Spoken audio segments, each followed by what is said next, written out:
Hello and welcome. I'm Jono Hayes and you're watching W News Extra, broadcasting live from the Arabiya headquarters. These are our top stories this evening. Trump says he's disappointed but not done with Putin and warns Russia of harsh tariffs if no Ukraine peace deal is reached in 50 days, as Moscow signals willingness to negotiate. Plus, the European Union foreign ministers are discussing possible punitive measures against Israel over its human rights breaches in Gaza. And a new trade war could be brewing as Brussels prepares for massive retaliation as Trump threatens steep tariffs on EU goods.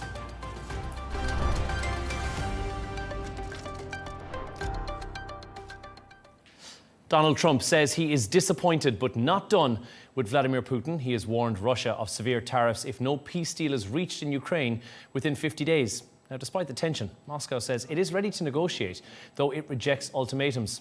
This comes as Trump also reaffirms his support for NATO amid the ongoing conflict. Now, to discuss this and all of today's stories, we're joined in the studio by correspondent and columnist Gemma and broadcast journalist Nadia Swan. Thank you both for joining us so much. First of all, Gemma, Trump continues this strong rhetoric that we're seeing as well with Putin. He's not done with him yet. Yes. Are you convinced by that? I am. It's the same rhetoric we hear quite a lot from him. The impatient parent who is done with the errant child.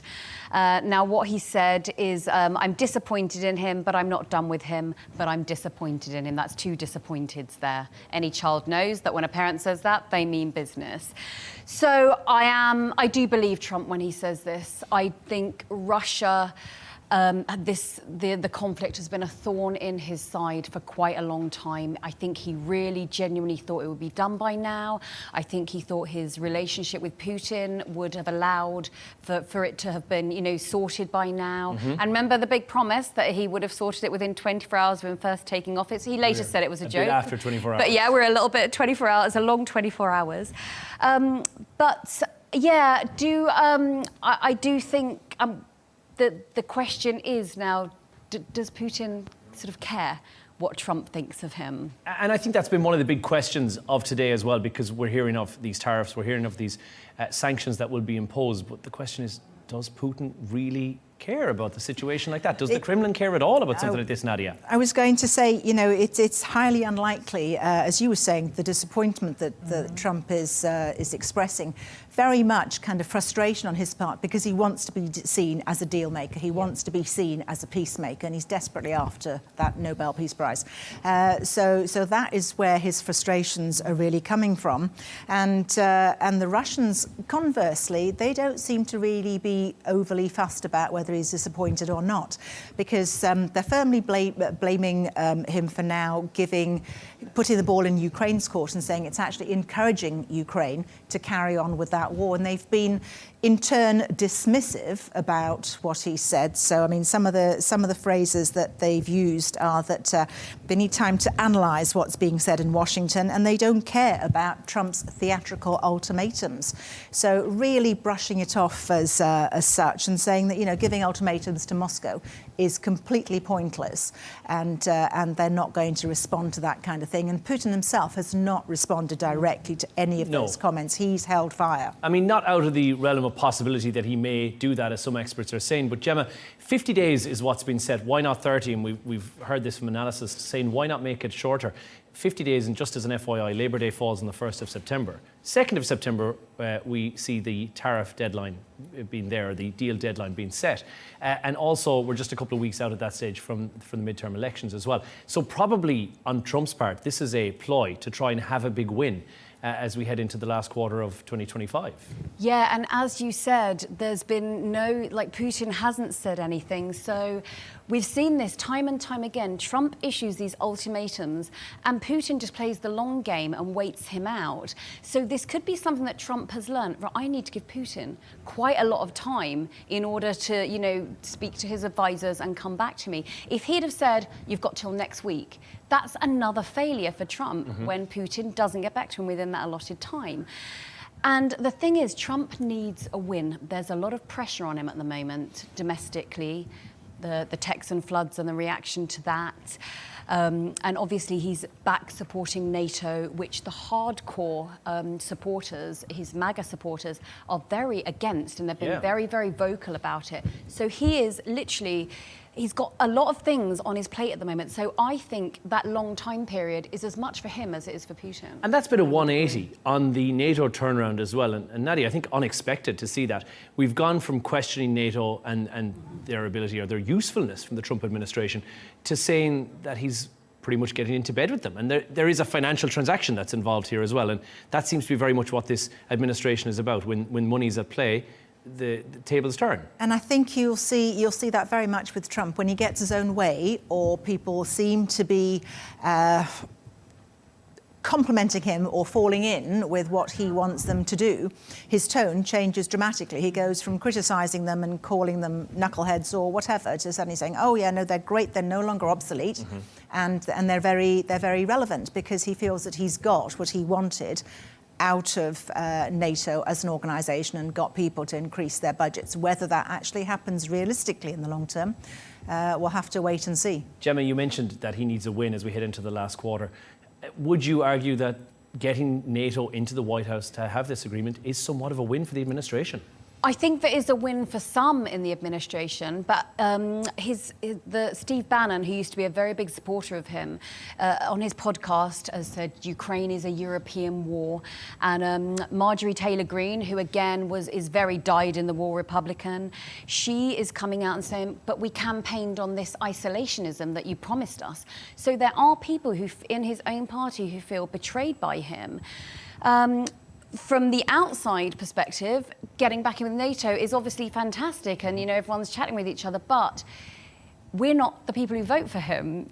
The American public are. And so time will tell if this has been a good move for him politically. It's a great move globally, but whether it's a good move politically, time will tell. We'll come back to it in just one second. But earlier, I spoke to former US diplomat Donald Jensen about Trump's shift in the rhetoric, as we just discussed, towards NATO. Have a listen to what he had to say. It certainly is. I think what you're seeing now is the Europeans and the U.S. administration coming more together.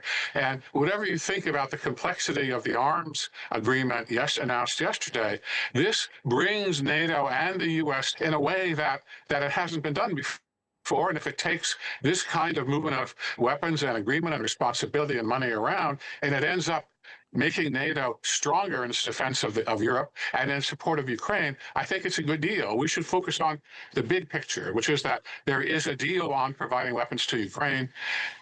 It is complicated, but it's a deal, and that's better than we were at this time last week. And exactly that, it is somewhat of a deal. Now, we know a little bit more about that deal today as well, and we know that long-range missiles are not part of the deal. The defence mechanism is in there as well, the Patriot system that we've heard so much about, and other missiles, undescript. We haven't heard anything else about that. So certainly it seems that he's coming to the table with the goods, but there is a transactional nature to this, which, again, that seems to be the key message here. If NATO have the cash, I'm willing to do business. Yeah, I don't think that's any surprise. We've talked, Trump likes a deal, doesn't he? Absolutely. So this will be, this will be part of that. But yeah, again, there's been flip-flopping on that as well. Do you remember? He, only months ago, he had Zelensky in the Oval Office and was berating him in front of the world's cameras. Now, suddenly, they're really close friends again. Then we had pressing pause on the missiles, the Patriot missiles.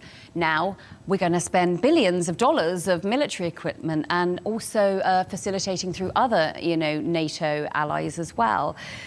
Yeah, I think this. There's just been so much. I think you see someone who wants to end a war, and that's from the point of view looking outside in. There's two different ways to look at it. You see somebody who's looking at a financial transaction, or you see somebody who is doing what Nadia referenced a while ago, trying to get the Nobel Peace Prize and end the war. And also, I think it saves face as far as Trump is concerned, because he wants to be seen to be winning. So, having said that he wasn't going to supply any more weapons to Ukraine, now he is talking about supplying weapons to Ukraine. He's also getting NATO ostensibly to pay for it as well. And it also probably gives him maybe he thinks, another little bit of impetus and pressure over Vladimir Putin to bring him to the negotiating table. If Putin thinks that Ukraine are now going to get Patriot missiles, and maybe bring Putin to the table to try and get that peace deal. By any means necessary. Yes. And if that involves supplying them with weapons at a cost, then he will do that. And I think the Nobel Peace Prize takers on the potential of him getting the Nobel, and we discussed this as well last week, potential him getting the Nobel Peace Prize this year, I think we're looking at it getting slightly higher by September. Well, there's a lot of people backing him. I think Pakistan's put him forward for the Nobel Peace Prize, as well as a couple of other countries. So yes, let's. In saying that, a couple of other front runners, including Taylor Swift, in there as well. So it's absolutely a toss-up. Thank you both so very much for your views on that. Let's move on to another story. The European Union foreign ministers are meeting in Brussels to discuss possible punitive measures against Israel following allegations that it has violated human rights, the obligations that are tied to its partnership with the bloc. While some aid has begun to reach Gaza under a recent deal, the EU says far more is needed, especially for malnourished children. Israel's foreign minister has dismissed the pressure and says the EU will not follow through on the sanctions. This story is back to the fore once again, and I think a lot of chat about this in the last couple of weeks. But Nadia, how crucial do you really think that the EU could be in this situation in reaching peace in Gaza? Do you think that they're actually a key player? You know, Jono, if we look at what's happened in the last couple of years, the EU hasn't really played a massive role in ceasefire negotiations. That role has really been played by the Arab countries. So we're looking at Egypt, we're looking at Qatar, the UAE, Saudi Arabia and Jordan, who have really done their best to bring some kind of ceasefire between Israel and Gaza as well. So the European Union, if you look at their role so far, has been very much, they have paid for aid and humanitarian aid into the Gaza Strip, but they haven't really actually been a player in definitive diplomatic moves and negotiations. So, and they're surely big enough to justify them being a key player, but it seems that there's more of this saviour movement that's going on, which seems to be the rhetoric that we're getting from the EU, and obviously a split within the bloc as well, which is causing this issue, which is why they won't get wholeheartedly behind and support one or the other side. I think you're right. Apart from providing the humanitarian aid, Israel is also a large trading partner of the European Union as well. So there's trade and there's business and economics going on there as well. And as you just rightly said, within the 27-member bloc, you've got differences between the different countries. So, you know, while one group of countries are supporting, you've got Germany, you've got Hungary supporting Israel on the grounds of the fact that they're anti-terror, they don't want to see terrorism spreading, and they defend Israel's right to survive. And then on the other hand, you've got other European countries, for instance, France, Spain, looking at it more from a humanitarian point of view and saying, you know, we need to do something to stop the incessant bloodshed and that's going on in there. Well, Gemma, what have they said? And break it down for us. Nadia referenced some of the countries there that are pro and against. But what have the EU leaders actually said about the aid and the flow into Gaza? Not much, to be honest with you. The most vocal nations have been Ireland, the Netherlands and Spain. Now, they've called for the EU's ties with Israel to be reassessed in light of what's been happening. But no one's gone as far as to say, you know, cutting ties or that kind of thing. So the rhetoric is not that strong, but it is consistent. You know, people want an end to this war, and you can feel the pressure is still there for sure. Now, Spain has been very vocal. So the Spanish foreign minister, he said it's very clear this agreement is not the end. We have to stop the war. But really, that's as far as, you know, that's as strong as we're getting. Now, there has been some confusion. So Dutch Minister Casper Veldkamp, he said that after the agreement that he knew of 180 aid trucks that had gone into Gaza. But Egyptian authorities, through where the trucks would have gone, have said they've seen no such trucks. So again, there is still confusion in what's happening. But as you said, there are nations who are firm allies of Israel, the Czech Republic, Hungary, to name but two, who have been on social media, on X, talking about how they still support Israel. But they're always very careful to also say, but the war must come to an end. And we are seeing countries, and it's Germany, Hungary, Austria, and I think there is a legacy there from World War II that is in living memory for some, and not many people, but it's still there in the back of their mind. And I think That's why we're maybe seeing the support towards Israel from those particular member nations. But there's no unified response, which is where we have this huge disconnect within the bloc itself, which I think is a huge concern and certainly something to worry about. Absolutely. And on the other side of that coin that you just mentioned, Jono, you've got countries that do have large Muslim populations, and it's also, and therefore they will therefore be on the side of the Palestinians. And I think let's not forget that the media also play a large part in how this is seen in different countries, how they portray either the civilians or the suffering or the casualties on either side. Some will portray it as pro-Palestinian, others will portray it as pro-Israeli. Well, earlier I spoke to our correspondent, Blake Sifton, who was in Tel Aviv, and he told me what we can expect to hear from Israel in response to the EU's meeting that took place today. Take a listen to this. If any of these sanctions actually were adopted, you would almost certainly see outrage in Israel from the government. In June, the UK, Canada, Australia, Norway, and New Zealand put in place sanctions on two far-right members of the Israeli government. That was Finance Minister Smotrich and National Security Minister Itamar Ben-Gvir. The sanctions included asset freezes and visa bans, and they were put in place because of incitement of violence against Palestinians and extremist rhetoric advocating for their forced displacement. At the time, the Israeli foreign minister reacted by calling them outrageous and unacceptable. The U.S. State Department said that they were deeply unhelpful. So if somehow meaningful sanctions were put in place today, we would almost certainly see a similar reaction from the Israeli government. Blake, who was in Tel Aviv for us earlier today. And we are hearing as well about this Israeli evacuation order yet again for Gaza City. A worry, Gemma, that this is what we're seeing on the table yet again. Yeah, so since March 18th, the Israeli army has issued around 54 displacement orders. And this is across a very small area. This is 297 square kilometres, which is 81% of the Gaza Strip.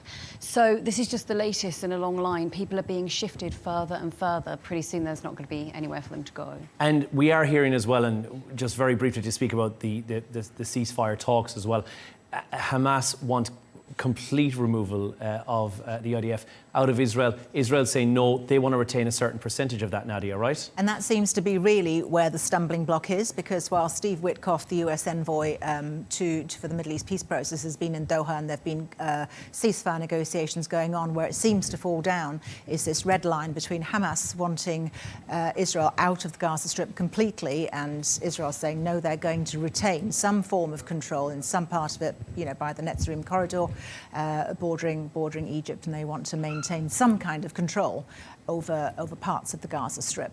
Well, thank you both, Nadia, Gemma. Thank you. Stick with us. We'll move on to our next story. The European Union is bracing for a political tariff war with Washington. That's after the US President, Donald Trump, threatened to slap 30% duties on European goods. The EU has drawn up a fresh list of $84 billion worth of US imports that it could hit with retaliation levies if no deal is reached by the August 1st deadline. That is despite the growing tensions, but EU ministers say they are still very hopeful they'll secure an agreement in time to avoid a very costly escalation. Earlier, I spoke to economist Laurie Laird about the developments and her reaction to Trump's tariff threat to Russia. Have a listen to this. Certainly the mood music has changed. Remember last week, it seemed like everybody was playing nicely and getting along. And it was a little bit surprising because the U.S. administration has been so disdainful of all things Europe. But last week, we were getting all sorts of indications that a deal was tantalizingly close. You got the impression that, they were just about to sign something. That seems to have changed on Saturday after Donald Trump posted on Truth Social, his social media network, that he was going to impose these 30% tariffs. 30% is a pretty serious number. And in fact, a couple of EU officials have said that will obliterate trade. There can't be any trade in European goods are slapped with 30% tariffs. Both sides have said they intend to keep working on a deal. Whether something will come to pass, so difficult to tell. tell. My guess would be that there'll be some kind of extension simply because that's the pattern that we have seen up to now. But Donald Trump doesn't like Europe very much. I think that there's one country or one region that may not escape things. It might be Europe. And to add to that, the administration has said anyone who threatens retaliation will be slapped with even higher tariffs. Europe has made it very clear that they've already drawn up a list of products they're going to slap, and it really tariffs on really runs the gamut: aircraft parts, car parts, motorcycles, agricultural products, really hitting the whole range of American exports to the EU.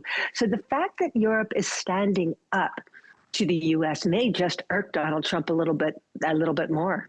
We're not seeing much of a market reaction at all. I think that means that the market is stock markets at least are looking quite expensive. So if some of these tariffs come to fruition, if they come to pass, I think that there is a risk that equity prices could really tumble, because stocks are priced pretty much all over the world, in the U.S. and in Europe, are priced for very little disruption in trade, very little economic disruption. So if that comes, I think there's a real risk of a pullback. Economist Laurie Laird there earlier on speaking to us in London. Gemma, it's the dog that just cannot be put down, it seems. They're back once again, tariffs. And this week we're talking about it from the same point of view. It feels like that's been going on for a while. The EU is now included in there as well. They're going to prepare some retaliation tariffs, it seems. If I never hear the word tariff again, it will be too soon. Yeah. I'm just thinking here, look at the EU showing their teeth when it comes to, the economics. Where's this aggression when it comes to, organising ceasefires? But obviously, this is monetary. So, yeah, this was the surprise announcement, which did take the EU by surprise. It came in a letter from Trump that he's going to, apply 30% tariffs against the EU from August the 1st. So he's given Trump longer than he's given the EU, to settle into their new reality. Now, the EU is America's biggest business partner. Between them, they represent 30% of global trade, and it's worth 1.68 trillion euros, which is $1.96 trillion last year. So we're talking huge numbers here. But the EU has come out swinging. They're not going to settle for this. They've said it's going to be almost impossible to continue trading with America if this is implemented. And the foreign minister of Denmark has said, if you want peace, you have to prepare for war. And I think that's where we are. So we have fighting words here. So obviously there's a bounce back ability here, and we need to look at China to be able to see how do we buffer this off if it is going to be something that comes into play. And I do think it's an unlikely event that we reach the 1st of August without an agreement. And if it is unagreed at that time, we'll likely see another famous Trump extension, because that's how we get things done. But Nadia, China has kind of buffered this in some way, because they likewise have been faced with a tariff war with Trump, but they've done quite well. They have, actually. If you look at their export numbers at the moment, Jono, if you look at them, they've grown actually 5.2% in the first 3 months, so right the way up until June compared to last year. And that's actually better than economists had forecast. They were forecasting 5.1%. But if you then break it down and look at it, that growth is mainly fueled by exports, and a lot of that is firms rushing to export goods before the tariffs actually kick in, and countries also trying to import Chinese goods before China's foreign policy or trade policies actually change in the wake of these exports. And many of those goods are areas where Chinese manufacturing is really renowned. So you're looking at things like electric vehicles, industrial robots, 3D printing. And China exports about 70% of the world's electric cars in 2024. So they've got a lot of exports going out there. They used to be going to the European Union until they slapped a 45% tariff on those. So now those are going to developing markets. You're looking at the likes of Southeast Asia, the Middle East and Brazil as well. Domestically, though, China's numbers aren't that great. If you look at real estate prices and the real estate sector within China and the retail price index within China, that has slowed down. So those numbers will be worth watching over the next 6 months. Gemma, if you were going to hedge your bets and say, in the unlikely event, the August the 1st deadline doesn't happen, an extension? This is the way Trump works, isn't it? He's very firm about these dates, and then, oh well, I've had some conversations, I've had some phone calls. So yeah, I mean, unless they can figure something out, but it's a very short space of time. Does the EU need America? Absolutely. Do you think does a trade deal have to be reached, or will they be crippled without? Do you know, it's all interlinked. They have to. They rely on each other one way or the other. And, you know, if tariffs are put in place, you're going to lose hundreds of thousands of jobs from Norway to Portugal as well. So it is all linked. You can't segregate it. I mean, it's a tax on everyone, whichever way you look at it. Yeah. Gemma and Nadia, I'm sure not the last time we'll speak about tariffs. Or hear the word tariff. Yeah, exactly. Hear the word tariffs this side of Friday. Let's move on to our next story. Major US ice cream brands are phasing out artificial dyes. This is following pressure from the Health Secretary, Robert F. Kennedy Jr., to cut unnecessary additives from Americans' diet. The industry move comes as Kennedy pushes his Make America Healthy Again agenda, and as the FDA, under President Trump, they are fast-tracking natural alternatives to these. Now, when I found out what they are, I have been taken aback. I have been terrified to discover just what additives are going in to ice creams, but also to other ultra-modified and processed foods as well. Nadia, what do you make of this? Is it a step in the right direction? Are we doing the right thing here by banning these additives? Look, I think 100%. If you're taking out additives and colourings and things that are not supposed to be in people's bodies and eaten, then I think, yes, that's definitely a step in the right direction. Unfortunately, I think a lot of people don't really understand what the additives are. How many of us and how many people have the time or the inclination and the understanding to read food labels and understand what's in them? So if the government is doing something to take out some of these immensely harmful chemicals that have been linked in studies to child obesity, to ADHD, and in older adults to cancer, as we were saying early on, then yeah, definitely those shouldn't be in the foods that we're eating. So yes, I would agree. I guess, Gemma, it's almost impossible to avoid them. We see them in every single supermarket aisle we go to. You can't get away from these foods. You can't, unless you are just literally picking up some broccoli or a carrot, something that's got one ingredient, obviously. As you said, no one's got the time to go around looking and then Googling all of these different, ingredients that are on the back of a packet. You simply don't have the time for it. So unless you are eating that diet of purely natural foods, which people are not, you can't know what's in your diet at all. Now, in saying that, one of the big factors I think that affects people's love for convenience food certainly is not the taste, but it's definitely the cost factor. And if we were to look at it from a cost point of view, it is significantly cheaper to go out there and buy your ready-made meal in the store that is full of sugar, full of additives, than it is to go down the whole food diet regime. And I think we can agree on that. That is, cost is the massive factor. I think so, because you've got the cost of living crisis is hitting millions of people all over the world. There's no two ways about that. So one, you've got the price factor. If you're trying to feed a family of four on very little income coming in, then of course you're going to look for the quickest, for the cheapest thing that you can get. And the other thing is also the convenience, because if you are working, some people are holding down 2 jobs, you've got kids, you've got dogs, whatever. You don't have the time and the inclination to go around shopping and cooking and making things from scratch. So it's the convenience factor as well, really, and the fact that companies package and market them beautifully and you think, oh, that looks incredibly healthy. It says something like wholemeal or organic on it. And however, having said that, there's a whole load of other rubbish in there that really shouldn't be going into. I think, had we taken everything out and just said, right, here's the actual original food and here's everything we've added into it and laid it out on the table, I think people would be terrified. But I still think from a socioeconomic background reality check on this, there will still be the population who will go and buy this because you think this is convenient, but it's also significantly cheaper than anything else I'm likely to put into my body. And that's where the drama may unfold from. But we'll speak a minute about the man who is behind this. But earlier, we spoke to Yildiz Douye, who is a nutritionist, about what consumers should be looking for on labels and how to avoid these very harmful additives. Have a listen. Well, if you want to be careful about those artificial food dyes to start with, it's tricky because they are widely used in the industry, even in places that you would not normally expect, like breads and so on. Good thing is that they are always listed in the food labels. People can look up for FD&C or simply colors, like names, numbers, and colors. If you see red, yellow, blue, green on a label, it definitely has a synthetic petroleum-based dye in it. And the names usually indicate a color, so it's not hard to spot. People also can look for their technical names like indigotine, erythrocin, and tartazine, but these are, to my opinion, these are way too technical, and the best strategy would be to follow a healthy diet based on whole foods. I am a huge advocate of Mediterranean diets, where the majority of the food comes from whole foods, such as vegetables, fruits, and lean proteins.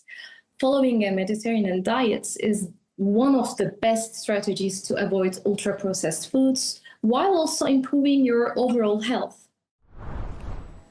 Easier said than done, though, and it is difficult to know the difference between what is ultra-processed and what is actual whole foods. And 60% of people say identifying ultra-processed foods, UPFs, is more confusing than doing their taxes, which is a concern. But there are some of the things that are in here that I didn't know were ultra-processed, and in fact, I thought would have been a healthy alternative. Oat milk, vegan meats, protein bars. They're all UPFs. They're all full of junk that is really not that good for us. Surprising. It is all about the language used around them. You mentioned, you know, just because something says it's organic, it doesn't mean it's not going to have the additives in it. Just because something's wholemeal or whole grain, it doesn't mean it's not going to have additives in it. But we have been quite seduced by this healthy language around food that we think, oh, that's got to be good for us. It says so on the packet. Well, a saviour has come to the fore, and the Make America Great Again, Make America Health Again, which is a superb tagline for RFK. Gemma, a positive movement? So I think anything that focuses on the health of a nation, you have to, you know, consider it positive. And his remit, RFK's remit, was to tackle artificial ingredients in foods and drinks. So to that end, he's doing, you know, what he was supposed to set out to do. He has this belief that there's a chronic illness epidemic across the US where 40% of adults and 20% of children are classed as obese. Now, and it's a neat little soundbite. You've got, you know, Make America Great Again, and now you've got MAHA, Make America Healthy Again. Now, I do think that in general, there's so much information out there that on the one hand, people know what they should be eating. You know, as the nutritionist said, you know, you should be eating a healthy diet.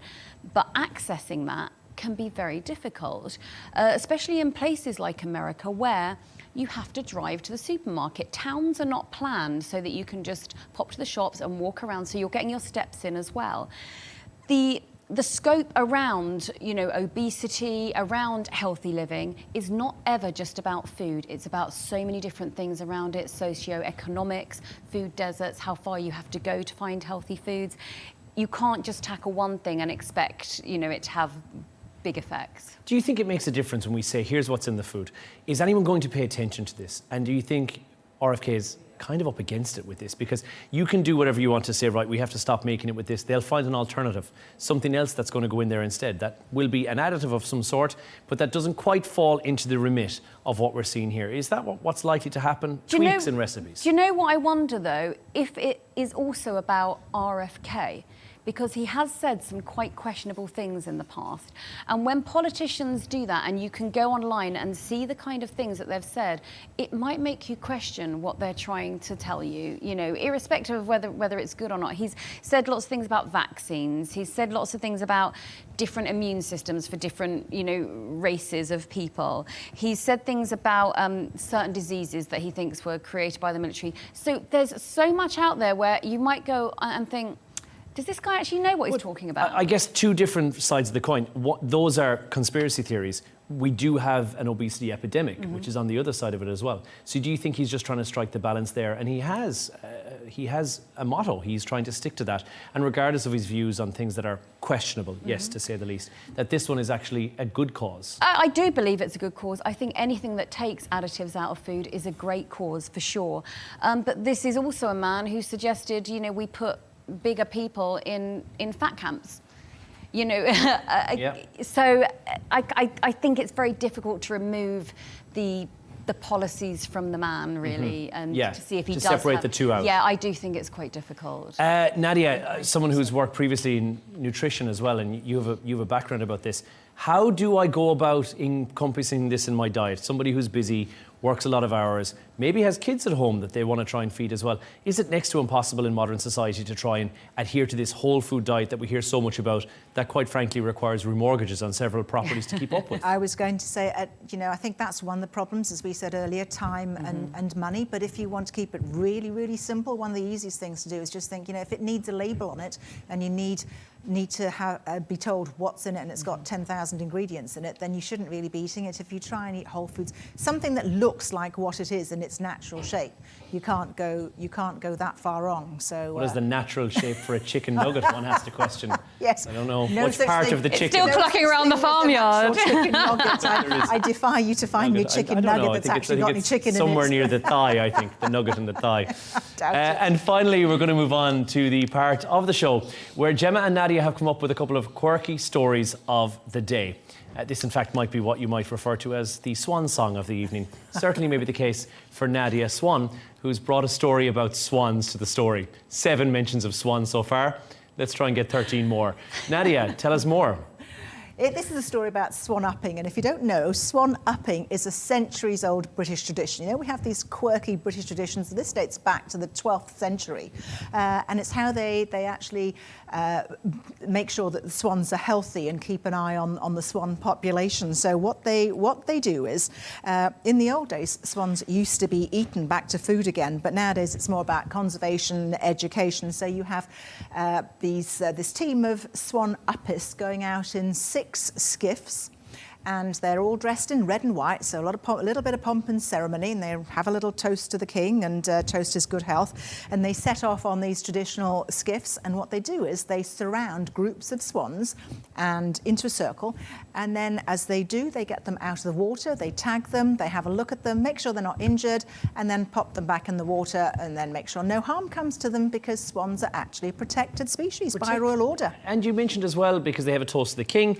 mute swans, so it's the white swan that you'd see in open water in England and Wales, are actually royal property, and famously would have been eaten at royal feasts and banquets. And only the royals could eat them. They weren't for the peasantry. Yeah, don't all the swans belong to the crown? Is that they do. right? Yes, it's a royal warrant, I think, is the phrase that they have. So and nearby tributaries, which it's is what they're counting. Offense. So yes, and to eat, injure, to eat or to injure. To even kill or injure a swan. Growing up, I was always led to believe, and it may be true or not, that swans could break your arm. That if you approach the swan, we've all heard. Is it an urban legend or is that? I grew up with that as well. Yeah, I'd never known anyone to have their arm broken, but never. They're very strong. But they do say that, isn't it? The risk of you having your arm broken by a swan is low, but it's never zero. So I think that's something to keep in mind. Like your peacock death from a few weeks ago. But that is a true story. With bird deaths, universally, there has been 0 recorded except for a peacock that flew into a guy's helmet. Yes, I think I would say that as long as you don't upset a swan, you're pretty safe. Why, certainly, they're quite a sizable bird. It's the last thing I would want to do, would be upset a swan. Throw Any bread at swan, them. including upsetting Nadia Swan. Thank you very much. I think you just called me a sizable bird, but that's fine. I think I'm not circling back to that ever. Gemma. Yours is about a holiday in Bali, supposedly not living up to expectations for one social media socialite. Yes, so this is Zoe Ray. Now, she is the sister of an influencer in the UK called Molly Mayhaig. She was on reality TV. She's an influencer. She's very, very famous in the UK. You just have to take my word for this. And the sister Zoe, she's tried to be a bit of an influencer herself. Now, she's gone to Bali and then she's left after 48 hours and posted a video saying she didn't enjoy Bali at all. It wasn't the way it was supposed to have been portrayed on social media. And this is my favourite part. I think it's down to a lot of influencers and people with large followings online posting the more luxury side of things. So she didn't enjoy a holiday in Bali and it's all influencers' fault. So I think whenever we go on vacation, we want to portray that part of the vacation which is the most iconic. The best part, yeah. You go to Thailand, you go to Phi Phi Island, that's what you're posting. You're posting that iconic, the beach photograph or the in-between the cliffs photograph with beautiful turquoise waters. And that is the wonderfulness of it all. The reality may be that you're going back to stay in a hostel with 6 people inside in the room. Yep.